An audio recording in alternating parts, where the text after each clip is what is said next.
Hi all Thomachan നസറും ദാ നാട്ടിൽ പോവാട്ടോ. അപ്പോൾ പോകുന്നതിന്റെ ഭാഗമായിട്ട് കുറച്ച് പർച്ചേസിങ്ങിലാണ് ഞങ്ങൾ. നാളെ മോർണിംഗ് ആട്ടോ അവരുടെ ഫ്ലൈറ്റ്. അപ്പോൾ ഇന്ന് നമ്മുടെ വീട്ടിലേക്ക് വന്നു. ഇവിടെ നിന്ന് പാക്ക് ചെയ്ത് പോകാനാണ്, എയർപോർട്ട് അടുത്തായതുകൊണ്ട്. അപ്പോൾ അവർക്ക് നാട്ടിൽ കൊണ്ടുപോകാനായിട്ട് സാൽമൺ വാങ്ങണമെന്ന് പറഞ്ഞപ്പോൾ ദാ ഞങ്ങൾ ഫിഷ് മാർക്കറ്റിൽ പോയിട്ടോ. അപ്പോൾ ഞാൻ ഫസ്റ്റ് ടൈമാണ് ഫിഷ് മാർക്കറ്റിൻ്റെ ഉള്ളിലേക്ക് വരുന്നത്. ഞാൻ ഇത്തപ്പഴമൊക്കെ വാങ്ങിക്കാൻ വന്നിട്ടുണ്ടെങ്കിലും ഈ ഫിഷൊക്കെ വാങ്ങിക്കാൻ വരുന്നത് ആദ്യമായിട്ടാണ് കേട്ടോ. കുറേ അധികം ഷോപ്പുകളുണ്ട് അതിൻ്റെ ഉള്ളിൽ. മിക്കതും മലയാളീസ് തന്നെ നടത്തുന്നതാണ്. അത്യാവശ്യം ബൾക്കായിട്ട് എടുക്കുകയാണെങ്കിൽ നല്ല ലാഭമായിരിക്കും എന്ന് തോന്നി. പലതരത്തിലുള്ള വെറൈറ്റീസ് ഉണ്ട് കേട്ടോ. അതാ ക്രാബ് ഉണ്ട്, പ്രോൺസ് ഉണ്ട്, പിന്നെ പലതരത്തിലുള്ള ഫിഷസും ഉണ്ട്. പ്രോൺസിൻ്റെയൊക്കെ പല പല സെക്ഷൻസ് ഉണ്ട് കേട്ടോ. ഇതിൽ പലതും ഞാൻ കഴിച്ചിട്ടൊന്നുമില്ല. പിന്നെ ദാ ഞങ്ങൾ അങ്ങനെ തപ്പി നടന്നതാ അതിൻ്റെ ഉള്ളിൽ അക്വേറിയം വരെ അവർ സെറ്റ് ചെയ്തിട്ടുണ്ട്. നല്ല രസമുണ്ട് കേട്ടോ. ഒരു സൈഡിൽ ഇതാ ഇതുപോലെ പലതരത്തിലുള്ള മീനുകൾ ദാ മസാല തേച്ച് നല്ല പൊരിക്കാൻ പാകത്തിന് കിടത്തിയിട്ടുണ്ട്. പിന്നെ മസാല സെപ്പറേറ്റ് വേണമെങ്കിൽ അങ്ങനെയുണ്ട്. അങ്ങനെ ദാ നമ്മൾ തപ്പി ദാ സാൽമൺ കണ്ടുപിടിച്ചു കേട്ടോ.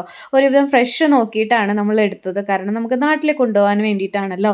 അങ്ങനെ ദാ അത് നമ്മൾ ഫിക്സ് ചെയ്തു.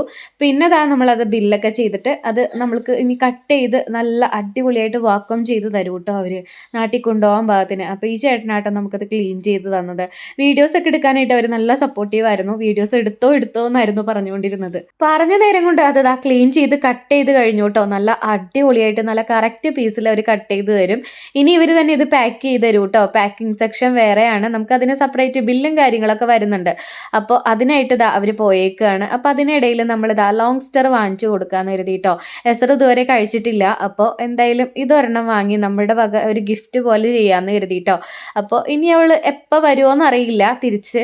അപ്പോൾ എന്തായാലും ഇത് വാങ്ങിക്കൊടുക്കാമെന്ന് കരുതി. വാവ അവിടെ നല്ലപോലെ എൻജോയ് ചെയ്യുന്നുണ്ടായിരുന്നു കേട്ടോ. അവൻ്റെ ഒരു ആക്ഷൻസ് ഒക്കെ കാണുമ്പോൾ ഇപ്പോൾ എനിക്ക് ഭയങ്കര സന്തോഷമാണ്. ആൾ സ്വന്തമായിട്ട് മീൻ കടിച്ചു എന്നുള്ള രീതിയിൽ ആക്ഷൻസ് ഒക്കെ ഇടുന്നുണ്ട്. അപ്പോൾ അവനൊരു വഴിക്ക് എൻജോയ് ചെയ്യുന്നുണ്ട്. ആ കൂട്ടത്തിൽ അതാ നമ്മുടെ പാക്കിങ്ങും കൂടി നടക്കുന്നുണ്ട് കേട്ടോ. ഇത് നമുക്ക് നാട്ടിൽ കൊണ്ടുപോകാനായിട്ട് നല്ല സേഫായിട്ട് അവർ പാക്ക് ചെയ്ത് തരും.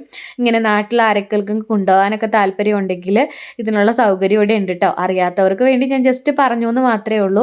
കണ്ടോ, കറക്റ്റായിട്ട് അവർ ഇനി പാക്ക് ചെയ്ത് തരും. ഇതിനി നമുക്ക് ഫ്രിഡ്ജിൽ കൊണ്ടുപോയി ഫ്രീസ് ചെയ്ത് നമുക്ക് നാട്ടിൽ സേഫായിട്ട് എത്തിക്കാനും പറ്റും. അപ്പോൾ അതാ നമ്മൾ വാങ്ങിയ സാധനങ്ങളെല്ലാം നമുക്ക് കിട്ടിയിട്ടുണ്ട്. അങ്ങനെ ദാ നമ്മുടെ ഇവിടുത്തെ പർച്ചേസിങ് കാര്യങ്ങളൊക്കെ കഴിഞ്ഞു കേട്ടോ. ഇനി നമ്മൾ നേരെ വീട്ടിലേക്ക്. ഇനി നമുക്ക് കുറച്ച് പർച്ചേസിങ് കൂടി ബാക്കിയുണ്ട് കേട്ടോ. അപ്പോൾ അതിനവിടെ അടുത്ത് എവിടെയെങ്കിലും പോകാമെന്ന് കരുതിയാണ് ഞങ്ങൾ ഇരിക്കുന്നത്. ഒട്ടും സമയമില്ലാത്തതുകൊണ്ട് തന്നെ ഞങ്ങളിതാ പെട്ടെന്ന് വീട്ടിലെത്തിയിട്ടോ. വാങ്ങിയ സാധനങ്ങളെല്ലാം ഫ്രീസറിൽ കയറ്റിയിട്ട് ഇതാ അടുത്ത പർച്ചേസിങ്ങിനായിട്ട് നമ്മൾ ഇറങ്ങി. പോകുന്ന വഴിക്ക് ഇതാ ചിപ്സ് കുറച്ചുകൊണ്ടാട്ടോ പോകുന്നത്. എല്ലാവർക്കും ചെറുതായിട്ട് വിശക്കുന്നുണ്ട്. അപ്പോൾ ഈ ഒരു പർച്ചേസിങ് കൂടി കഴിഞ്ഞിട്ട് നമുക്ക് ഫുഡ് കഴിക്കാമെന്ന് കരുതിയാണ് ഞങ്ങളിതാ ഈ ഷോപ്പിൽ കയറിയിട്ടോ. നല്ല തിരക്കുണ്ടായിരുന്നു. നല്ല ഓഫറും കാര്യങ്ങളൊക്കെ ഉള്ളതുകൊണ്ട് കുറേ ആൾക്കുലത്തെ സാധനങ്ങളൊക്കെ അവൾ വാങ്ങിയിട്ടുണ്ടായിരുന്നു. ഞങ്ങളിതാ തിരിച്ചെത്തിയിട്ടോ. ഇനി ഞങ്ങൾ ഫുഡ് കഴിച്ചിട്ട് വേഗം പാക്ക് ചെയ്യാനിരിക്കാൻ പോവുകയാണ്. പിന്നെ ഇവർക്ക് കുറേ സാധനങ്ങൾ കാർഗോ കൂടി അഴക്കാനുണ്ടായിരുന്നു. അപ്പോൾ അതിനുള്ള ആൾക്കാർ കൂടി വന്നിട്ടുണ്ട് കേട്ടോ. പിന്നെ അതാ പെട്ടി പാക്കിംഗ് ആണ് ഇപ്പം നടന്നുകൊണ്ടിരിക്കുന്നത്.